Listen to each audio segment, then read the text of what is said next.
ప్రధాన ఉపాధ్యాయుల గారికి మరియు నాతోటి ఉపాధ్యాయ బృందానికి అందరికీ కూడా ఉపాధ్యాయ దినోత్సవ శుభాకాంక్షలు.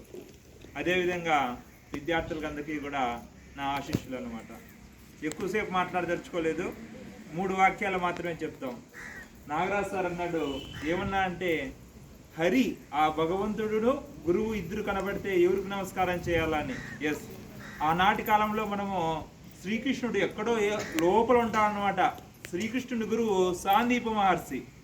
ఆ మనిషి సాందీపుడు కృష్ణుని దగ్గరికి వెళ్తే పోనివరు అనమాట. చివరికి తన గురువు వచ్చాడని తెలుసుకున్నటువంటి శ్రీకృష్ణుడు ఎక్కడో తన యొక్క లోపల ఉన్నటువంటి కృష్ణుడు పరిగెత్తి వచ్చాడు, నా గురువు వచ్చాడు, నా గురువు వచ్చాడు, నా గురువు వచ్చాడు అని. శ్రీకృష్ణుడు అంటే ఈ ప్రపంచాన్ని విశ్వాన్నంతా నాశనం చేయగలడు, సృష్టించగలడు. ఆయన ఒక సృష్టి. అతడే తన గురువుకి పరిగెత్తుకుంటూ వచ్చి, గురువుగారు మీరు వచ్చారా?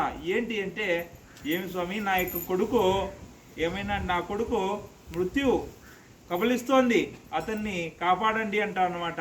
అప్పుడు శ్రీకృష్ణ మహర్షి ఆ యొక్క ఎవరిని యమధర్మరాజుని ఎదిరించి తన యొక్క కొడుక్కి ప్రాణభిక్ష చేస్తారనమాట. గురువు యొక్క కొడుక్కి. ఎవరు?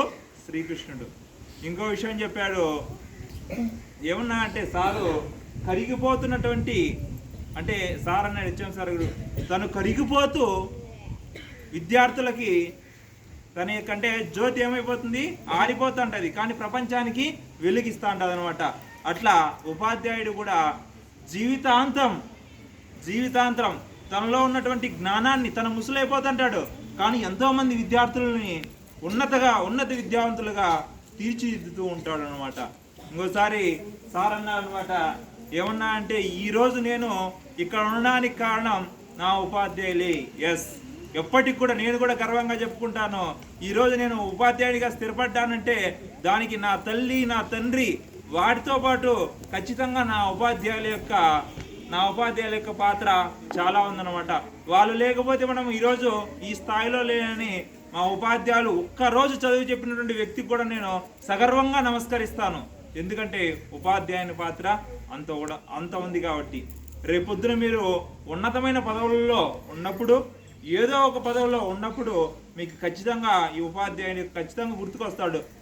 ఇప్పుడు మేము చెప్పేది మీకు ఇబ్బందిగా అనిపించవచ్చు, ఈరోజు మేము చెప్పేది మీకు బాధగా అనిపించవచ్చు, కానీ రేపటి రోజు సారోళ్ళు ఇది చెప్తాండ్రి అని ఖచ్చితంగా మీకు అది జ్ఞాపకం వస్తుంది అనమాట. ప్రతి ఉపాధ్యాయుడు మీ నుంచి కోరుకున్నది ఒకటి, చెప్పిన పని చేసుకొని వచ్చి మీరు ఎంత బాగా చదివితే మేము అంత బాగా చెప్పగలం. ఒక బంతిని గోడకేసి ఎంత గట్టిగా కొడితే అంత గట్టిగా వస్తుంది. మేము కూడా అంతే. మీరు చదివే కొద్దీ వాళ్ళు ఇంకా చెప్పాలనేటువంటి ఆతృత పెరుగుతుంది. కాబట్టి మై డియర్ ఫ్రెండ్స్, మీరందరూ బాగా నేర్చుకుని ఒక డాక్టర్గా, ఒక ఇంజనీర్గా, ఒక పోలీస్గా, ఒక ఎంఆర్ఓలుగా, ఒక బిజినెస్ మ్యాన్లుగా స్థిరపడగలరని ఆ భగవంతుని మనస్ఫూర్తిగా కోరుకుంటూ ఈ అవకాశాన్ని నాకు ఇచ్చినటువంటి ప్రధానోపాధ్యాయుల గారికి మరియు మీ అందరికీ ధన్యవాదాలు.